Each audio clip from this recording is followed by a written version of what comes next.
they miss one important part of this debate. Because under their policy, they would choose to recognize and place minimum wage for other blue-collar workers when it comes to the labour industry. But when it comes towards domestic workers, they would treat these individuals as meat. As individuals who do not deserve the very basic protection which most humane countries out there have given. We would like to humanize our government. If you realize most of their arguments are largely contingent on being against minimum wage, not specifically against domestic workers. I challenge that characterization, an inhumane one. Think that domestic workers are mere people who don't deserve it. These are individuals who work around the clock. It is an ambiguous job. Nobody knows. At one point in time, you might be, your employer might wake you up, clean the toilet 3 o'clock in the morning. That's it. As a baby, you need to take care of that baby. Because ambiguity exists, a contract must happen. Flexibility, issue 1, can never work when ambiguity exists. We oppose that system. One argumentation in my speech, we should directly engage with her last argument. I'm going to argue how our policy empower the mates, because now we break the connection between the middleman, and now money will automatically be funneled towards the mates and not intermediary forces. Before that, a couple of rebuttals. Number 1, they say that middle income earners in Malaysia will not hire these mates, and because of that, mates will suffer. Sit down. Firstly, we contest with that characterization, because the demand of mates is a constant, ladies and gentlemen. We use your very characterization, because if these people would want to survive and want to work, that means they'll ask their mates to cook, to take care of their babies, do a lot of things, ladies and gentlemen. A mere increase of 100 or 200 ringgit will not automatically change our calculus in that I don't want it, ladies and gentlemen. But my second response, right? The problem here is that mates are undervalued, not valued at the right cost. So we don't think, ladies and gentlemen, that you can just suddenly use your personal needs at the expense of sacrificing these domestic workers' needs. But finally, ladies and gentlemen, sit down. Why is it justified, this is important, why is it justified for high income earners and middle income earners to transfer their burden and responsibility by undervaluing the cost of a maid? That's the exact exploitation which most Bangladeshis have gotten when they enter Malaysia. That's why the Labour Act has been implemented to remedy that process. Second rebuttal. They say that the maid can demand for higher wages. This ignores Sarah's characterization where this maid is in a desperate position and can't opt out from that system because she has sold everything and there's no economic capital. Her response was, never mind, just go through the agent. The agent has no incentive because it is too expensive to bail this maid out, and a contract already exists. Like you need to work for 3 years in that country. That means there's no incentive for the employer to increase it, right? But secondly, ladies and gentlemen, we think it is extremely hard for demand for higher wages, because the employer can really say, although you are really good, the employer say, on my standard, you suck, you do not deserve it. It is an ambiguous standard. That's why we need a minimum wage. Third rebuttal. They say that minimum wage won't solve exploitation. We recognize that it won't solve physical exploitation, but it will solve economic exploitation. At least you can enforce your contract. Under status quo, I'm sorry my uncle did this, but I need to tell you this. My uncle promised a maid who lives in Aceh that if she comes to Malaysia, she'll get 700 ringgit. When she's already in Malaysia, my uncle... Oh my god, this video. But the point is, it was not enforced. Under our policy, this concrete assurance that you'll get 900 ringgit, we empower those maids. Finally, sit down. Finally, it's on a rebuttal. This is also my argument, right? Why mere consent is insufficient. Right? There are two reasons why consent is insufficient. Number one is the nature of the domestic worker industry itself. We're looking at an extremely ambiguous consent, ladies and gentlemen. Because for other jobs, there's a concrete assurance that for you to get 600, you only need to work for 7 or 8 hours. But when you look at the domestic industry, ladies and gentlemen, there's no concrete assurance about how long you need to work. It is an ambiguous industry. And the thing which the state must do is to at least provide a platform for the maid to stand on, ladies and gentlemen, or not treat that individual as meat. Sit down. Since it is an indefinite term, we think it is important for the state to provide the definite money to remedy the process. Sit down. But secondly, ladies and gentlemen, the reason why consent is not sufficient, because it is hard to enforce that consent. On the one hand, you can say, I'll pay you 900 ringgit. On the other hand, I'll just say, because your quality has deteriorated, although it's unsure, I will not pay you that particular amount. Since ambiguity exists, consent will be nullified. Sit down. My second argument. Our policy will empower the maids because the capital will go to them and will not go to some random phantom middleman, which they call agents. Hit down. What's the problem which exists? Because now the contract, ladies and gentlemen, exists between a middleman, ladies and gentlemen. That middleman is based in the source country itself. And that middleman has an asymmetry of information for 3 reasons. Number 1, because they know people who are desperate for money in that particular nation itself. Secondly, because they know and they can calculate how much money they can extract from sending that person towards Malaysia, something which the maid is incapable to do at that point in time. And the third reason, because there's a lack of transparency. Because the contract will not be between the employer with the maid, instead will be between the employer and the middleman. That means the maid is left out. That means the middleman has an asymmetry of power and information. What happens in this scenario? What happens here is that the money which should go to the maid will end up going to the hands of the middleman. And that's the exact problem which you see in Malaysia before the labour law was implemented. Again, something that told me, right? The problem here, Mr. Speaker, is that most of the money will go to them. How will our policy remedy this? Once employer knows that I need to pay that person 900 ringgit, you will disincentivize that employer to go through the middleman, because going through the middleman is now will become more expensive because I need to pay that maid 900 ringgit every single month. That means money will automatically be channeled towards the maid and we grant economic capital towards the maid and not empower these agents who are largely corrupted, the agents who are evil. Mr. Speaker, we recognize the strongest defense from that side that there are human rights violations and we can remedy that through human rights laws later, through sufficient laws under status quo. But it can't happen under status quo because the minimum wage law doesn't exist. Because I can just say that you deserve to only get 500 ringgit and not 700 ringgit. I'll use my subjective test, although my subjective test will obviously be biased towards me and my family. Madam Chair, I plead to you, I know my maid and I love her. It is high time for us to recognize that maids are the same as our labourers. We should never treat them as an unequal, treating them less of a human being as our other workforces. For all those reasons, I'm very happy to propose this motion. Love with your caretakers. And whatever happened between Sadiq and his mate, I don't want to know. Madam Chair, I have a mate called Yati, Kak Yati. She came from Aceh, from a very poor family. And we took her in. She's a very nice lady. She lived with us. She became like family. But, ladies and gentlemen, if there is a minimum wage or a proposal that harms the attractiveness of this industry, in terms of making people not wanting to hire these groups of individuals, Kak Yati wouldn't have been employed. Kak Yati wouldn't have come to my house. Kak Yati would be stuck in Aceh in that cycle of poverty. And it is ridiculous for Sadiq to come out here and say that demand will still exist because it's just a mere hike-up of 200, 300 ringgit and people will go for it. Ladies and gentlemen, if you're living in KL or if you're living in the city area, this amount of money is significant enough for you to be deterred from employing these people. And that is problematic, ladies and gentlemen. So we think it was a quick fix for Sadiq to just deal with the argument like that, just to say the demand will still exist. We don't think so. Secondly, he argued that conning will happen. So this uncle went to Aceh, promised 900 ringgit when the maid came to Malaysia, she got a lesser price, right? We have a couple of responses to this. Firstly, a contract exists between the employer and the agent, which is law of agency, and the maid.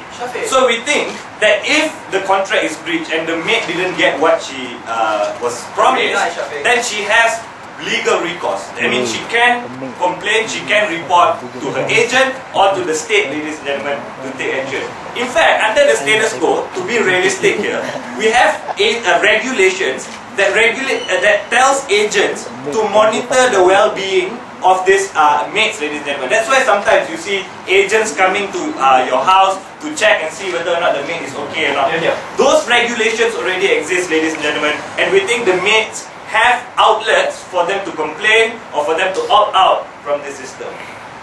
Thirdly, he talked about cutting out the middleman. We have a couple of responses to this because he said that the middleman makes a significant amount of money and that's unfair. Firstly, even with minimum wage, we'll still have agents because we need them to do the scouting for these mates, ladies and gentlemen, and they deserve the commission for the work that they have done. Even if, ladies and gentlemen, even if agents are corrupted and these types of things happen, that is a problem solution mismatch. If you have problems with agents and corruption and conning that is happening with the agents, then regulate the agency or ban agents from handling this matter and have like direct governmental relationship so that these kinds of things would happen. Why are you wanting to propose minimum wage for a problem that is so minute and far-fetched, which is agents conning your money and conning this mate? So that point doesn't stand. So what am I going to talk to you about? These are interesting stuff. Firstly, I'm going to talk about how their proposal will deny access of low-skilled workers into a low-skilled industry, ladies and gentlemen, because it will make the industry competitive. Secondly, I'm going to talk about how minimum wage increases the motivation for employers to subject their workers, majikan, subject their workers to strenuous conditions. That's what they are called, majikan. But before that, yes. The reason why mates can't enforce contract under status quo because it is based on an inhumane individual subjective test. That employer can merely say that you promised to cook good sambal belacan, but you didn't. That's why I can reduce it. They don't put what you can cook in the contract. Sambal belacan, they're not that specific in this contract, ladies and gentlemen. But we think some form of framework exists, and when you breach those contracts, we are telling you that the outlets exist for these mates. It's not like the outlets don't exist, ladies and gentlemen. So we don't think it's that ridiculous, Sadiq. I don't know what your mate cooked for you, but sambal belacan is probably fun to eat, if they really cook it. So let's look at my first point. Denying access into this low-skilled labor force. So let's look at the nature of this industry. It's a low-skilled industry that caters for low-skilled workers.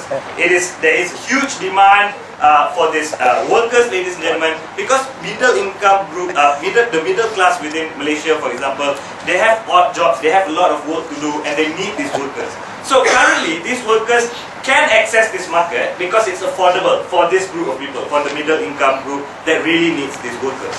When you impose minimum wage, ladies and gentlemen, we think that firstly it will be unattractive to the middle income group because they can't afford it. But that is problematic because there's only a limited amount of people can enter, the industry becomes competitive. It doesn't cater for low-skilled labor that needs this industry. Now you will have to meet certain qualifications to be able to enter into this industry. That's problematic because now the qualification will go, can you cook Italian food?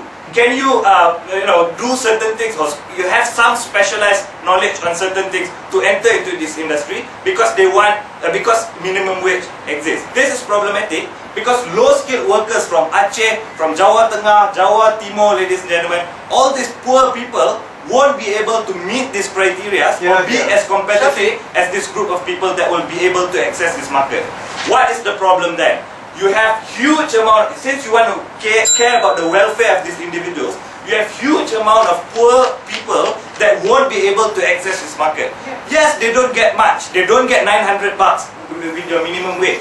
But at least now they get something, ladies and gentlemen. They can go back to Indonesia, they can buy property, they can send their children to school, they can raise their children after 2 years of their contract. We think that's problematic because these low-skilled workers needs this low-skilled industry to get something to enable them to mobilize within society. They need this for social mobility, and they're taking that way. Secondly, we think that minimum wage increases the motivation of employers to subject workers to strenuous conditions.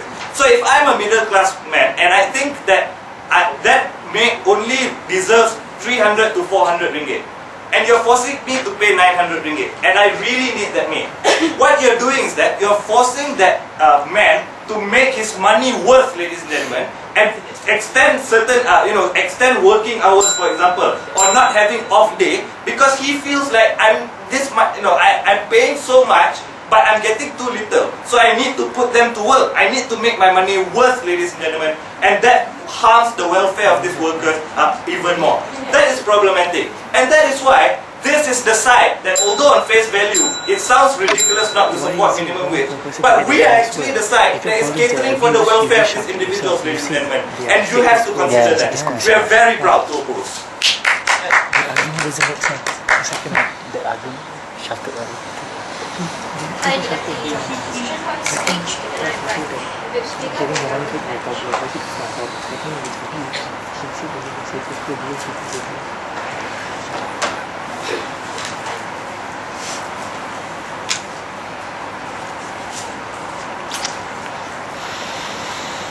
Madam Chair, if you listen closely to all their speeches, right?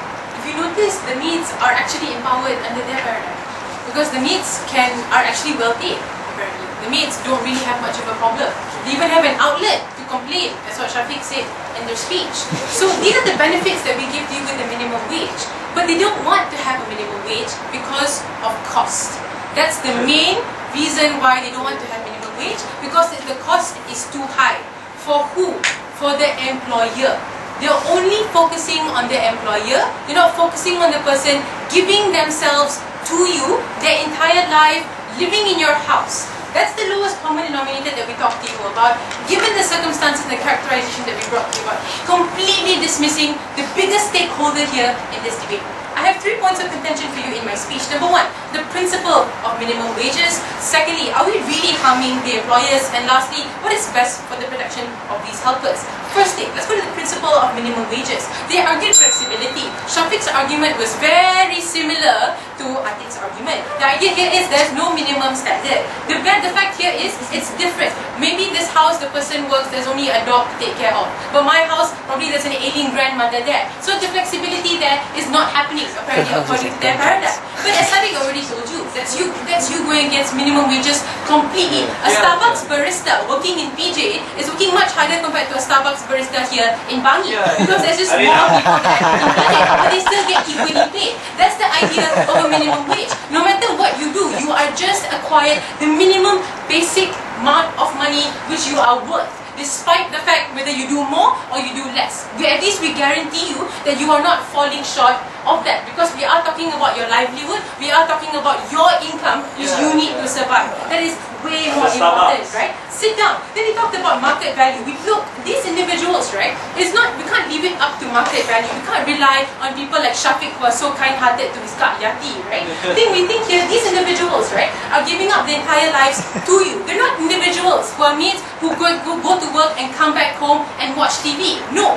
they're living entirely at your house. The point is that's exactly the point we give the POI we give to Shafiq. There is no clause in any document stating that you should cook sambal belacan this way. At least we give that minimum wage. You are negotiating and you are narrowing down the responsibilities of what these mates should do. That's the point of a minimum wage. Not arbitrary things. That's what Shafiq talked to you about. At least now there is a standard that you can hold these mates to. Not arbitrary, as what Sadiq and Sarah already talked to you about, completely negated. Because the idea here is this: the expectations that the employers have towards the mates are now out there. They're given to the mates know what is expected of them. If whatever the employers expect more out of them, then they have the right to retaliate. So we don't think that on their side there is any yardstick whatsoever to show that the mates should have any power or any form of empowerment, right? Before I move on, If this middle class really needs these maids, and they really can't afford these maids, and considering that we have an influx of illegal immigrants in this country, don't you think they will be more likely to hire these illegal immigrants because they're not subjected to minimum wage out of desperation? Okay, first things first, illegal immigrants are illegal, right? I mean, you're not supposed to be doing anything. That's you committing a crime already. Please, Shafiq, don't do that, right? So let's go to the second point of argumentation, dealing with the whole income class, right? Are we harming the employers? Oh my god, this must be the funniest argument I've ever heard in my entire life. Apparently, from Atik's speech, you have a right to have a maid. Who dare gave you the power to increase the price of a maid because I want one in my house? Ladies and gentlemen, they have to prove to us, right, on why having a maid is so important in you moving up the social strata. Because apparently, coming from Atik's speech, it's a tragedy. I don't have a maid. Who is going to wash dishes while I'm watching Glee? Ladies and gentlemen, you can live without a maid. It's not a problem. Go ahead. So many individuals can do it. So even if the cost is high, don't worry. You won't die. You have families, you have babysitters, you even have daily maids who can come out and help you. So that it's more flexible, right? How can you tell us that 30 ringgit a day, which is 900 divided by 30, right? Since law students, you know lah. Is that way too much to afford to an individual who gave up their entire life towards you in your house at your every beck and call because apparently the sambal belacan is not up to standard. Ladies and gentlemen, if you want to talk about demand also, that's also a contradiction. Because if you want to talk about demand, Shatik already said there's always a constant demand, especially from the rich people. So number one, we don't think the demand will decrease. And let's talk about demand also. They said, oh, we already signed a memorandum of understanding. Dude, it's a memorandum of understanding. We understand each other. It's not legally binding. Right? There is no law. Even more so, the prices of meat actually went up even after the memorandum of understanding because Indonesia was bugging Malaysia, telling you know what, you should give our maids higher pay. Even with that increase of higher pay, even when there was a shortage of maids because Indonesia retracted and put a ban on maids, Malaysia still wanted maids. Malaysia still needed these helpers within their house. So we think even with that, to that extent, we don't think that it deters demand any more than they wanted to see it, right? Then they say, you know what, you're making these people work strenuous, making them, work worth their money. That's what we want. We want you to work as how much you are paid, right? That's their worth, right? That's how much you're worth, right? If they make you work more than what you're worth, then that's bad. If you make them work less than what they're worth, then that's probably a lazy maid or a lazy helper. So we don't think it's equitable that. So we don't think, and then even more, right? If you want to talk about strenuous jobs, which are too ridiculous, what happened to the laws that you guys are championing for earlier on, right? Those laws will also still exist. So we don't think it's a complete vacuum coming from that side of the house. If this strenuous work means that you don't have a time out or you work for longer hours, don't you think the welfare of that worker is worse off than status quo? No, because it's already stipulated once you make the minimum wage. That means that's why I said when you have a minimum wage, you have a contract, you come to negotiation, you assign what should I have and what's entitled to me. That's the point of a minimum wage, which you completely ignore. Let's go to the last issue, right? The protection of these helpers. Look, they never took into consideration the circumstances that these helpers were in.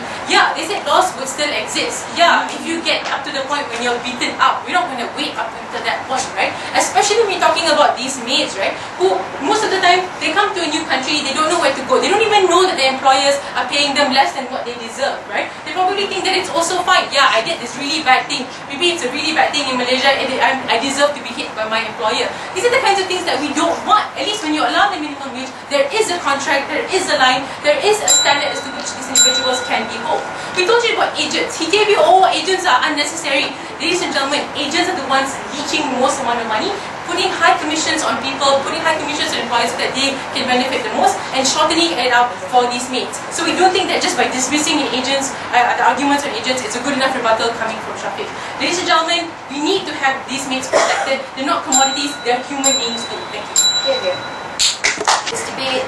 Firstly, was this debate ever about whether these domestic workers are deserving of a higher pay? And secondly, what is the trade-off to a higher pay? Let's very quickly go to the first question, because it was never the intention of the government telling you that these people don't work hard enough. It's about the fact that the trade-off to these individuals are worse and that they'll suffer more. But for the sake of debate, let's contest on all their premises. Anyway, on discussing job burdens, firstly, the discussion was really, oh dear, they're doing a lot, they have to clean, right? And they do so much. And that's false logic coming from side government, because a clerk who has an education, who has a higher skill set, also only gets a minimum wage, guys. So minimum wage is obviously not about reaching a standard of skill set. That's why low-skilled paid workers get paid anyways. In other words, we also heard a principal concession that these people need to get paid what they worth. A minimum wage can never reflect the worth of individual workers. It pays them regardless of the amount of work that they do. That's on one level, right? On the second level, it's also about a range of skills. What did Atik tell you? Because you want to give a large sum of payment to all types of domestic workers, but you're only talking about live-in domestic workers, and that when there are domestic workers who come and work for a day, for a month, and etc. Right? On your logic, these people are not deserving of those pays and shouldn't get minimum standard. And the point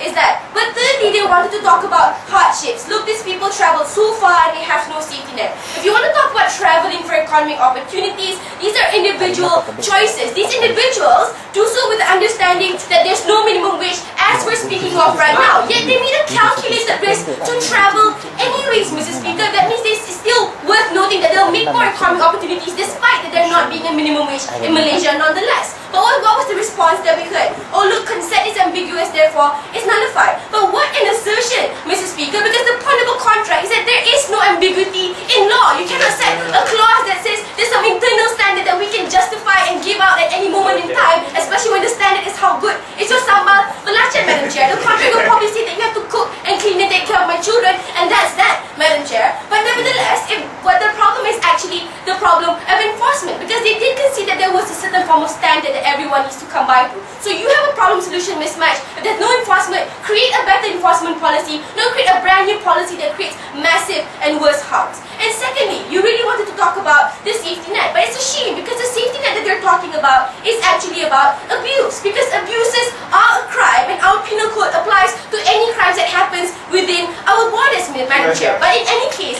even if it doesn't count, right, we say minimum wage will certainly not preclude any forms of abuses. We say abuses happens to legitimate jobs nonetheless, and domestic workers are already legitimate even without minimum wage, Madam Chair. Even if, and at one point they want to talk about illegal workers, in that case your minimum wage doesn't even apply to them in that sense, so there's no solution whatsoever within that context. So, but more importantly, to conclude this debate on the first level, it does not stop at whether they deserve to be paid more, even if they're undervalued and even if you can see everything. We say it is the consequences of your policy that affects the job sector as a whole that continues to victimize the same people that you want to protect. That was the trade-off that was never engaged with on side government. That moves on to my second question: what is the trade-off to a higher pay? Because the only rebuttal to Atik is this: oh, constant demand is there and therefore demand will not change. Look, demand is inelastic and unchanging only if you have the capacity to pay. This is why we told you it only applies to a higher income level but does not apply to the lower income and middle income classes, of which this debate is about. These kinds of fiscal changes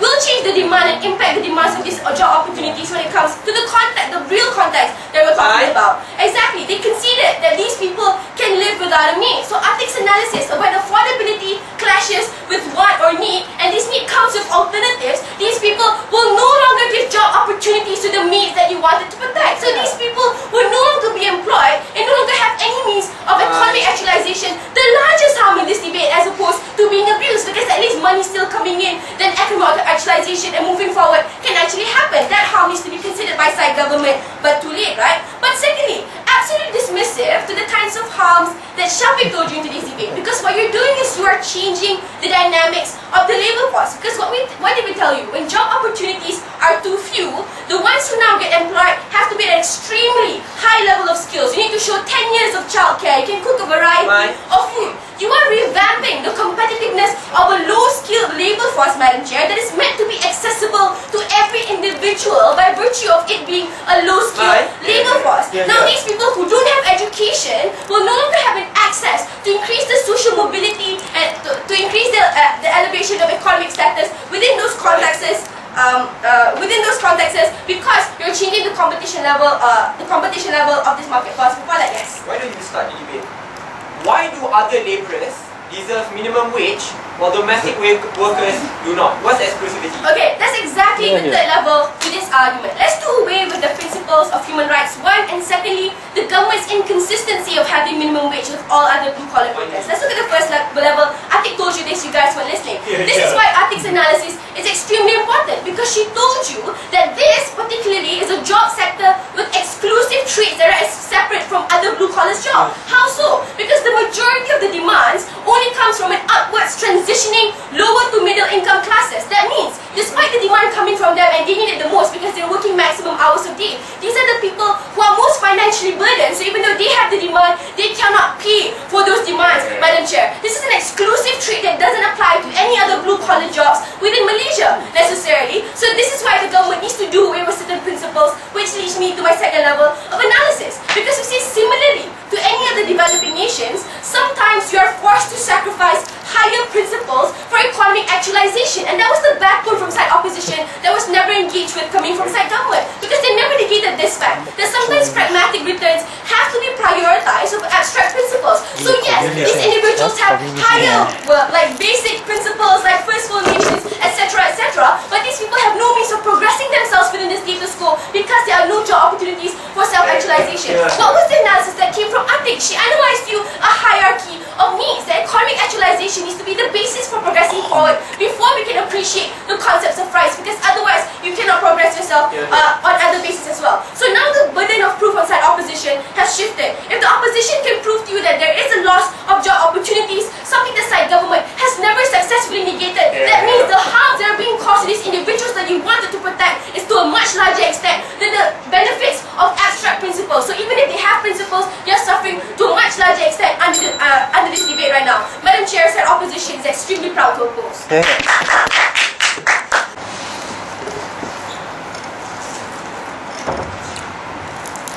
Madam Chair, we had a selective debating in this debate. Because when you heard what speaker said, this debate is about cost, and that's the only thing that came from us, we knew that she didn't engage with a lot of stuff that came from the opposition side. We told you about how we preserve the market when it comes to domestic workers. We told you about we want to protect employers but also the employees. A lot of substantives will never engage with that side of the house. But in addition to that, the biggest flaw with that side of the house is that they had a shocking list of problems which is not related to minimum wage. First of all, middleman corruption, abuse, unenforceable contracts, no fixed working hours. If you really think of logically, right, how does minimum wage deal with all those problems that they seek to achieve? If they fail to prove to you that, then they have not fulfilled their burden of proof, Madam Chair. Because what did we tell you? We told you that, look, it's a matter of flexibility when it comes to domestic workers. There's a range of services, there should also be a range of pay. And this correlates with each other, and there's already a contract that is enforceable in Malaysia, because we don't know why suddenly, with minimum wage, contracts will become unenforceable, although in status quo they can. Because it doesn't make sense, because they are. The Malaysian legal system acknowledges any contract that is certain, that has a kind of content that makes it a legal contract. That means if it's an illegal contract, then if you enter through illegal means, then even minimum wage laws would apply to you. So those workers will still be protected under their proposal, Madam Chair. So that's something that's a big logical leap from that side of the house. But let's look at the issues in the debate. Firstly, the idea of demand that we told you. They tried to shift this debate and distract you from the real principle of the debate by telling you, other workers have it, why not us? Or why not their helpers? But that's a different thing that they never engage with our side. We told you the uniqueness when it comes to this particular job, this particular market, that the demand correlates are dependent on two things: affordability and also need, Madam Chair. That's why we think affordability is key, because when it comes to the lower income to the middle income group, which largely hires domestic workers, affordability is key to making them want to have domestic worker. If you take out 900 bucks from their 3,000 ringgit income, it will severely affect them in terms of their ability to self-sustain and their ability to survive. So they'll forego having a maid. That's why we think under your proposal, you have maids who will lose their jobs because employers can't afford to pay them. But in addition to that, they conceded that when it comes to the need for domestic workers, there are other alternatives. You can send your children to daycare. You can send your children to parents. Because there is alternatives within the need, that's why we think it's easier for employers to let go of the domestic workers because of the alternatives. So that concession was very harmful on that side of the house, because it proved to us that the kind of demand that we have in status quo will lose out because people will no longer be able to afford them. And that's the biggest harm in today's debate, something that was not responded until the end. Second of all, let's talk about who better protects the employees in this case, the domestic workers. They told you that, look, under their proposal, they will be taken care of. They need this. But this is when they forgot to engage with traffic substantives, which is very important. They conceded that once you have a minimum wage, there will be a standard. That's the biggest harm that Shafiq told you. When you have a standard for low-skilled workers, for doing a job that does not actually require much skills, that's when you make it harder for them to enter the market because of the competitiveness. People who are poor, who can't get education, who only can cook, can only get the job because of the standards that you set with the minimum wage. That's why we think you're severely reducing the demand and you're making the market smaller. That's why it's harder for people who really need this job to enter them. So you're not really helping people in Aceh and Jawa Timur and Jawa Barat. Secondly, Shafiq also told you, and they conceded, that the kind of relationship between employees and employers are already tense. There were abuses. But then why do you want to make these employers hate or resent the employee more by making them pay more for what they're worth? Because in status quo, if you feel like the kind of services is worth 400 ringgit and the maid agrees to it, you can already have a working system.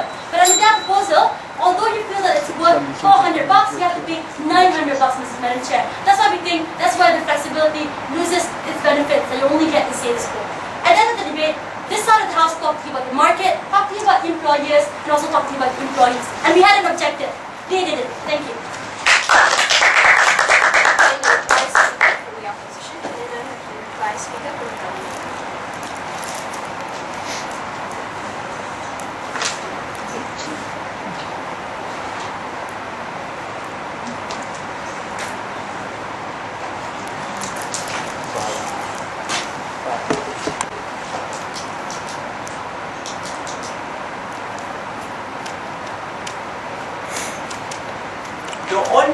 differentiating factor which they talked about between a normal blue-collar labourer, a worker, with a domestic worker is that most middle-income earners are the one who hire this. That means they are the one who are affected.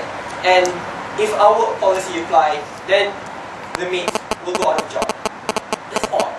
Because if I'm a middle-income businessman and I want a person to take care of my shop, I will also hire another person, but that person must get minimum wage. Your standard is a false standard, and I do not believe it came out in Atik's speech, it came out in my speech. Let's answer 4 questions in this debate. I'm going to make it as clear as possible. The first one is the principal argument, right? Is there any exclusivity between domestic workers and other workers, ladies and gentlemen? Firstly, let's look at the characterization of this work itself. There are a lot of ambiguities. You will work around the clock. You are the cook, you are the sweeper, you are the nanny. The problem under status quo is that these workers are continuously undervalued. That's why we need minimum wage, ladies and gentlemen. But the conclusion to this argument is more apparent. Because if the state does not recognize them, right, that means the state is directly saying that your job is less important than another person's job. A person who works as a normal labourer should get it, but you shouldn't because you don't deserve it. We think that's principally unjustified. That principal attack was not rebutted. Let's answer the second question. This was their strongest point, but I think it's the weakest point. Max, right? Max. Their strongest points, we won't hire maids. Really? If the price is 200 ringgit more, as Arina told you, divide it by 30.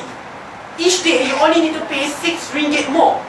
Like, buying one McDonald's meal is more expensive than having a maid in your house around the clock.